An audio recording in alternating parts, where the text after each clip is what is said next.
Dans l'actualité ce soir, désormais, les absences ne seront plus tolérées à l'Assemblée nationale. Un vœu du président Alassane Bala Sakandé, le président du Parlement burkinabé, qui annonce des innovations pour 2018, notamment la relecture des textes de l'hémicycle pour favoriser plus de représentation des femmes dans les commissions. Et les enquêtes parlementaires seront suivies désormais des faits. Dans ce journal, vous entendrez le président sur toutes ces innovations. Dans ce journal également, de la bonne humeur avec le Ouistiti d'or décerné cette année au groupe Gombo.com.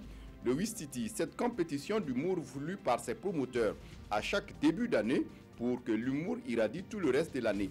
Des artistes confirmés étaient aux côtés de nouveaux talents, comme vous le verrez dans cette édition. Et dans cette édition, la mort de l'astronaute John Young, il avait marché sur la Lune. C'est l'un des pionniers du programme spatial avec 6 sorties dans l'espace et un atterrissage sur la Lune. Il fait partie des 12 personnes ayant posé le pied sur la Lune. Ce sont là les titres du 20h. Mesdames, Messieurs, bonsoir. Ravi de vous retrouver. Alassane Sakandé qui souhaite des innovations pour l'Assemblée nationale en 2018. Le président du Parlement burkinabé, sans langue de bois, a à l'occasion des présentations de vœux fustigé l'absentéisme à l'hémicycle et annonce l'instauration d'un système de contrôle des présences à la fois de celle des travailleurs tout comme celle des députés. Le président du Parlement qui annonce également la relecture des textes du Parlement pour inclure davantage de femmes. On fait le point avec Vincent Tiendrebego. Vœux de nouvel an à l'hémicycle. Occasion saisie par le président de l'Assemblée nationale pour exposer la nouvelle dynamique qu'il souhaite insuffler au Parlement burkinabé pour être plus productif et exemplaire. Et Alassane Bala Sakandé commence par s'attaquer à l'absentéisme avec la mise en place prochaine d'un système de contrôle. Nous allons mettre en place un système qui nous permettra de contrôler les horaires, les présences des uns et des autres au bureau. Au niveau de l'Assemblée, au niveau de l'hémicycle également, ce système sera mis. Donc je voudrais, en toute humilité, demander aux députés, demander aux travailleurs de redoubler d'efforts, de façon à ce que, comme je l'ai dit tantôt, nous puissions montrer et nous puissions donner l'exemple. L'exemple dans l'assiduité, mais aussi dans la prise en compte du genre dans les organes dirigeants de l'Assemblée nationale. Et pour ce faire, il faudra relire le règlement de l'Assemblée. Dans les postes de vice-président, qu'il y ait obligatoirement une place pour la femme. Au niveau des secrétaires parlementaires, qu'il y ait obligatoirement un poste ou des postes pour les femmes. Et au niveau des présidents de commission également, qu'il y ait nécessairement les femmes à ce niveau. Les enquêtes parlementaires, un des moyens de contrôle de l'action du gouvernement, mais qui a souvent un goût d'inachevé parce que pas toujours suivi des faits. D'où la nécessité d'un comité de suivi. C'est l'argent du contribuable que nous utilisons pour mener ces enquêtes. Donc, il n'y a pas de raison qu'on prenne ces résultats qu'on mette dans des tiroirs. Donc, nous allons mettre un organe en place au niveau de l'Assemblée qui va suivre la mise en œuvre des recommandations. Il existe désormais un syndicat des travailleurs à l'Assemblée nationale. Un syndicat que Sakandé veut pour partenaire connaissant bien les droits des agents autant que leurs devoirs. Cette nouvelle dynamique semble déjà perceptible des agents. La secrétaire générale de l'Assemblée nationale salue alors le sens de franche collaboration du président et son souci pour de meilleures conditions de travail. Le premier vice-président mentionne le rayonnement de la diplomatie parlementaire en 2017. Cette cérémonie de présentation de vœux a connu la présence du ministre de la Communication et des Relations avec le Parlement, Rémi Fulgence Danguino. À l'occasion, un hommage est encore rendu au défunt Salifou Diallo, prédécesseur de Alassane Bala Sakandé qui a dirigé l'Assemblée nationale les 8 premiers mois de l'année 2017. Un mot de politique, une délégation du bureau politique du MPP était à la rencontre des responsables des structures locales des provinces du Loroum et du Yatenga. C'était ce samedi 6 janvier. Objectif, échanger avec ces militants sur les actualités, mais également le renouvellement des structures du parti. Au cours de cette tournée, la parole a été libérée et les militants se sont prononcés sur plusieurs questions. On fait le point avec Moussaki sur place à Waïguya. Tao, le premier lieu choisi par la délégation du Bureau national du parti MPP pour commencer sa tournée dans les provinces du Loroum et du Yatenga. Une rencontre qui a pour but d'échanger sur 3 points essentiels à savoir l'actualité nationale, la mise en œuvre du PNDS et surtout le renouvellement des structures du parti. Conformément au statut, au règlement intérieur du parti, nous devons procéder au renouvellement de nos structures. Cette opération va commencer incessamment. Il y a une directive qui a été édictée à cet effet. Il s'est agi pour nous donc de ne pas donner l'information à nos militants. S'agissant des réalisations du PNDS dressées à Waïguia, elles sont à hauteur de 70% selon le SG provincial du MPP Yatenga. Des boutiques témoins sont mises sur pied pour lutter contre l'insécurité alimentaire due au faible rendement agricole de l'année dernière. Un moment d'échange qui réjouit plus d'un. Aujourd'hui, cette sortie-là, ça a permis beaucoup de gens de s'exprimer, de dire ce qu'ils pensent. L'année 2018 verra aussi la réalisation des infrastructures au profit du monde rural et des formations spécialisées pour les jeunes, foi des deux ministres de tutelle. Avant de quitter les deux provinces situées à la porte du Sahel Burkina, la délégation a invité les militants du parti au pouvoir à contribuer au renseignement en ce qui concerne la question sécuritaire. Alpha Bari prépare la visite du prince de Monaco au Burkina, une visite prévue du 10 au 12 janvier 2018. Ce matin à Lumbila, le chef de la diplomatie burkinabé est allé s'assurer des derniers réglages au centre de formation polyvalent, un des sites que visitera le prince Albert. Adama Guiti, Maïmouna Traoré. Ce centre est le fruit de la coopération entre le Burkina Faso et la principauté de Monaco et réalisé par la Croix-Rouge monégasque. C'est un centre polyvalent qui a vocation de former en hôtellerie, en santé, en secourisme et en agriculture biologique. Il est équipé d'une piscine et le coût des réalisations est estimé à 3 milliards de francs CFA. Ce centre est un projet exceptionnel entre deux nations. Qui est issu d'une volonté du prince souverain de Monaco de réutiliser le pavillon qui a été construit par Monaco à l'exposition universelle de Milan en 2015 et de ne pas gaspiller, comme c'est bien trop souvent le cas, les infrastructures construites. Ce centre que vous voyez derrière moi est constitué de containers maritimes et la volonté de le réaffecter a permis de le construire avec des matériaux adaptés au contexte du Burkina Faso. À 6 jours de l'inauguration de l'infrastructure par le président du Faso et le prince de Monaco, le ministre des Affaires étrangères du Burkina Faso est sur le site pour constater l'état d'avancement des travaux. Les ouvriers sont à pied d'œuvre. L'heure est au dernier réglage pour accueillir les deux invités. Il y a un planning avec les ingénieurs qui travaillent sur le chantier et ce planning indique bien que les quelques jours qui restent vont permettre de tout mettre au point.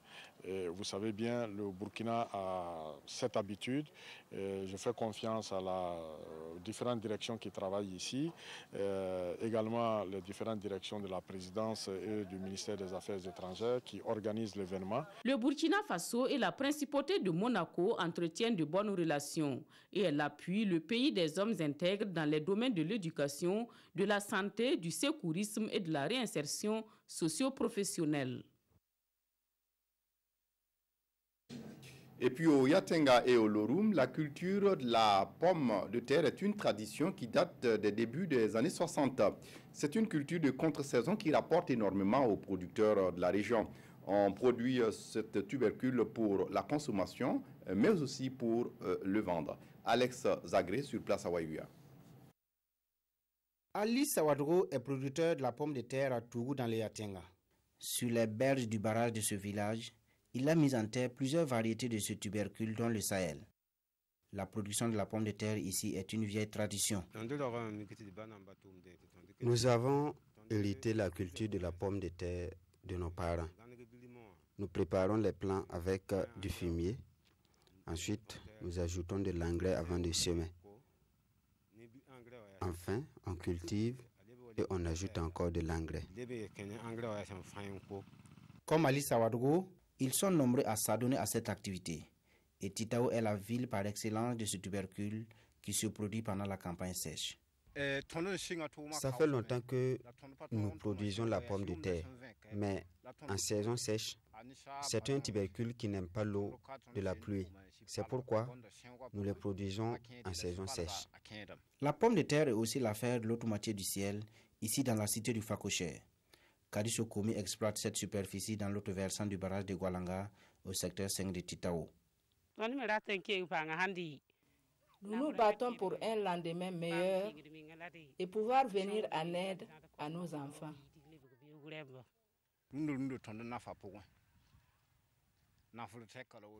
Nous avons bénéficié de la production de la pomme de terre et nous continuons d'en bénéficier, même avec les activités parallèles. L'introduction de la pomme de terre dans la région du Nord remonte aux années 60. Le but était de contribuer à réduire la faim dans cette partie du Burkina où la pluie est capricieuse. Les récoltes issues de la production de saison de pluie n'étaient pas à même de subvenir aux besoins alimentaires de la population. C'est ça qui a fait que le docteur Bernard Lediabe-Ouedraogo, en 1967, a mis en place cette unité d'appui qui est chargée principalement de faire la promotion du maraîchage. Et dans ce maraîchage-là, la pomme de terre avait une grande place. Aujourd'hui, loin de produire la pomme de terre pour la consommation, les maraîchers de la région du Nord en ont fait une activité génératrice de revenus.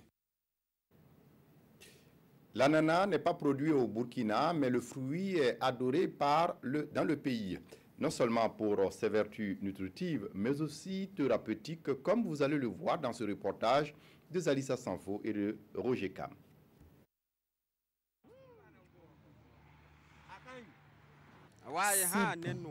C'est doux. Il n'y a pas meilleur goût au monde. Edouard Yonaba ne tarit pas d'éloges pour son fruit préféré, l'ananas. Et apparemment, il n'est pas le seul à adorer ce fruit exotique. En tout cas, j'ai vécu des pays, mais je ne vois pas un pays qui consomme l'ananas plus que le Burkina. Ça paye beaucoup même. Souvent, nous, on n'a même pas pour nos clients. On ne peut même pas avoir pour nos clients. Savourer le fruit tout simplement, ou trouver son goût dans un jus. Pour ceux qui ne peuvent pas se passer de ce fruit, l'ananas n'est pas seulement bon dans la bouche, il aurait aussi des vertus sur la santé.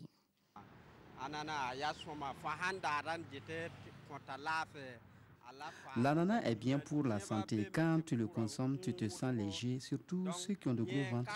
Ça fait dégraisser.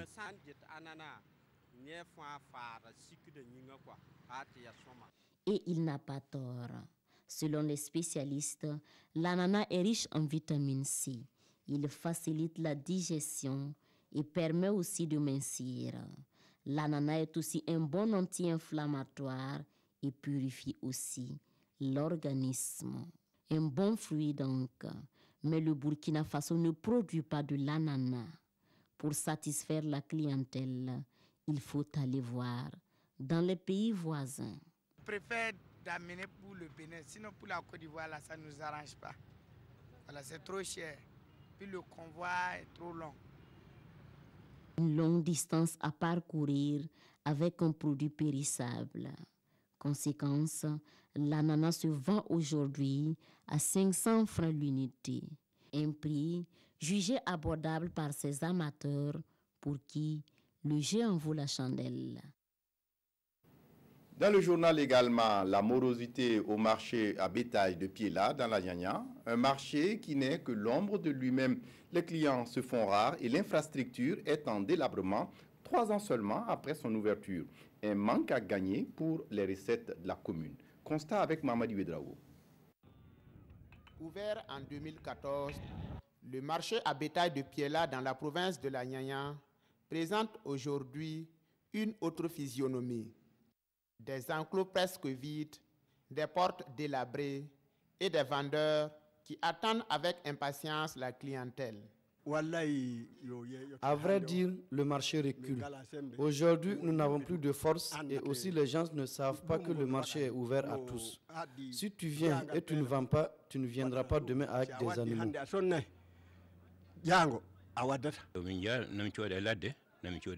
Nous achetons en brousse et au marché ici, mais les ressources financières sont limitées, ce qui explique la non-fréquentation du marché et l'insuffisance des acheteurs. Malgré la morosité du marché, le propriétaire de ce bélier entend encaisser 70 000 francs CFA afin de céder son animal, un prix jugé élevé par certains clients. J'achète pour envoyer en Côte d'Ivoire. Ici, il y a des animaux, mais le marché est souvent morose. Si tu arrives, tu peux gagner les animaux que tu veux, mais cette année, il n'y a pas d'argent, ce qui rend l'activité difficile. Ce marché constitue un outil d'écoulement du bétail dans cette commune où l'élevage occupe une place de choix dans l'économie. Reste qu'il est sous-exploité. Nous voulons qu'on nous aide avec des pistes à bétail. Nous souhaitons que les autorités sensibilisent les éleveurs que le marché est ouvert à tous, mais aussi de l'eau pour les usagers et les animaux. La rareté de la clientèle impacte aussi les recettes fiscales de la commune. Selon les autorités locales de Piella, au titre de l'année 2017, le recouvrement des taxes de ce marché est estimé à 400 000 francs CFA. À Yako, dans le Passoré, la tradition est respectée encore cette année avec le Napoussoum, une fête coutumière du chef de Yako. Ce samedi, les sujets du chef se sont retrouvés pour marquer leur attachement à ce rituel. Vincent Tiendrebego. Comme à l'accoutumée, la cour royale de Naba Gigimde a encore drainé du monde cette année. Pendant 9 jours, elle n'a pas désempli. Après les notables qui ont donné le ton, suivis par les populations de Yako et des villages environnants, c'était au tour des corps constitués de clôturer la fête en beauté par leur présence très remarquée. Un engouement chaque année autour de Sa Majesté, c'est la preuve aussi de l'union de l'ensemble des fils et des filles du Passoré autour du roi, autour de Sa Majesté.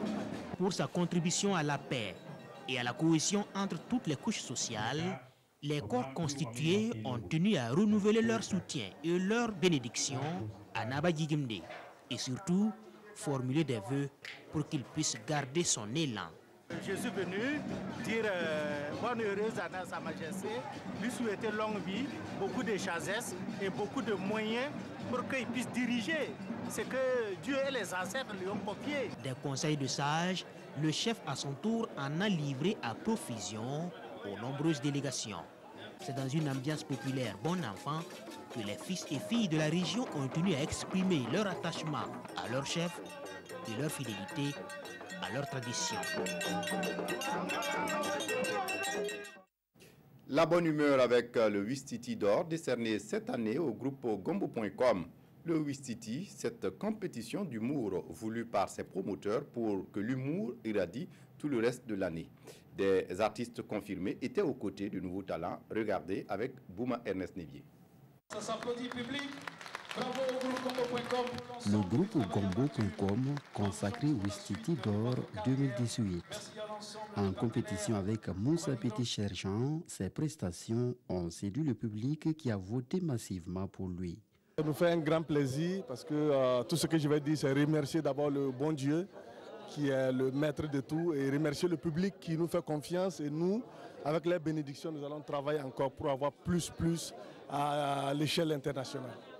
Le Ouistiti du meilleur humoriste émergent est revenu à Dieu Rapide. Le Ouistiti du meilleur espoir a été décerné à Ali Ponré Premier, celui du meilleur humoriste pour enfants à Papito de la Côte d'Ivoire. Quand on venait là, tout à l'heure, on a pris taxi. On a pris Baka. Après qu'il a annoncé un doula, il fait ça. Sinon, pour qu'il a, viens, il reste une place. Je suis parti monter. Et puis, il y a une tante qui était là, elle dit, hé, apprenti, tu ne vaux rien de. Tu ne sais même pas parler français. Pourquoi tu dis une place? Tu ne sais pas que c'est une faute. Et c'est dans cette bonne humeur que l'épouse du chef de l'État burkinabé a assisté à cette remise de trophées. Selon le promoteur de Ouistiti d'or, les objectifs de cette édition ont été atteints. Satisfait parce qu'on a pu réussir de tenir le pari de l'organisation. On a réussi à faire venir pour la première fois le prix RFI Talent d'humour Basek Fils Miséricorde qui est venu du Cameroun. C'est la première fois aussi que Papitou vient au Burkina et vous avez vu le talent qu'il a. On va continuer à diversifier la programmation et faire en sorte que chaque spectacle ait sa particularité, comme cette année. D'un point de vue médical, vous savez que c'est une très bonne thérapeutique que de rire. Et c'est la raison pour laquelle je suis vraiment heureuse d'avoir pu participer à cette soirée ce soir. Cette cérémonie a également été l'occasion pour les organisateurs de reconnaître le mérite d'un grand homme de théâtre, Hippolyte Ouangrawadi Babouanga. Rendez-vous est pris pour l'année prochaine pour la 9e édition.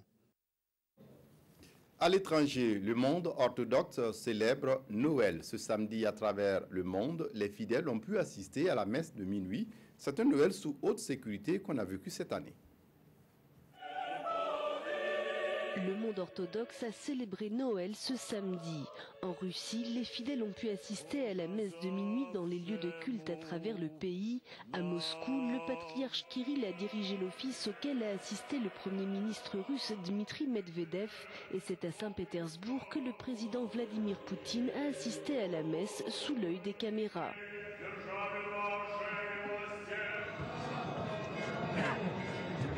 À Bethléem, le président de l'autorité palestinienne Mahmoud Abbas s'est joint au patriarche orthodoxe grec venu célébrer la messe de minuit à l'église de la Nativité. Le dignitaire religieux a été accueilli par des jets de pierre de la part de Palestiniens chrétiens venus protester contre la décision de l'église de vendre des terres à des groupes israéliens, des opérations qui ont valu à l'église orthodoxe grecque de nombreuses critiques ces dernières années.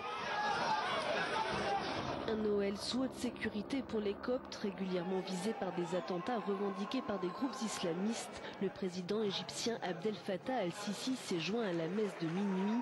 Il y a 10 jours, 11 personnes ont été tuées dans l'attaque d'une église près du Caire. En France, la mort de France Gall, la chanteuse française, est décédée ce dimanche matin à l'âge de 70 ans. Elle a succombé à un cancer contre lequel elle luttait depuis 2 ans. Égérie naïve de Serge Gainsbourg, au temps des yéyés, puis interprète inspirée de son mari, l'auteur-compositeur Michel Berger, la fille du parolier Robert Gall aura été une des artistes pop les plus importantes de la variété française. France Gall est morte ce matin à Paris. La chanteuse française a succombé à un cancer contre lequel elle luttait depuis 2 ans.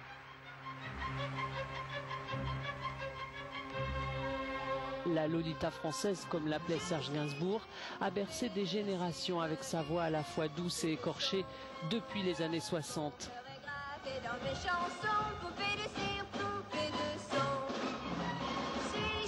C'est Serge Gainsbourg qui lui avait permis de s'offrir son premier succès à l'Eurovision qu'elle remporte avec Poupée de cire, Poupée de son en 1965.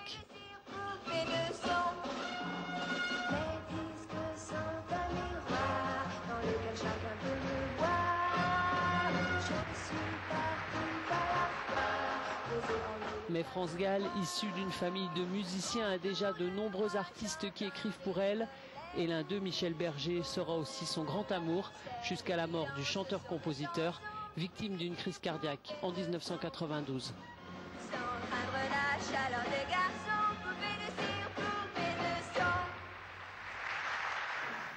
Et puis la mort également de John Young, astronaute pionnier de la conquête spatiale qui avait marché sur la Lune. L'ancien pilote de la marine de guerre américaine s'est éteint à l'âge de 87 ans, vendredi 5 janvier 2018. L'astronaute américain John Young est mort à l'âge de 87 ans. Véritable pionnier de l'espace, il avait marché sur la Lune et était le seul homme à s'envoler sur 3 programmes de la NASA entre les années 60 et 80. Au total, John Young a réalisé 6 vols dans l'espace et détenu le record de temps passé au-delà de l'atmosphère. Il a été qualifié d'astronaute le plus expérimenté de la NASA par l'administrateur de l'agence. L'ancien pilote d'essai de la marine est la 9e personne à avoir posé le pied sur la Lune. C'était en 1972 avec Apollo 16 dont il était le commandant. Seulement 3 personnes l'ont fait depuis. John Young a ensuite travaillé au recrutement des astronautes de la NASA avant de prendre sa retraite en 2004. Il est décédé des suites d'une pneumonie à Houston où il vivait près du centre spatial. C'est tout pour ce journal. Merci de votre attention. Très bonne suite de programmes sur la RTB. Au revoir.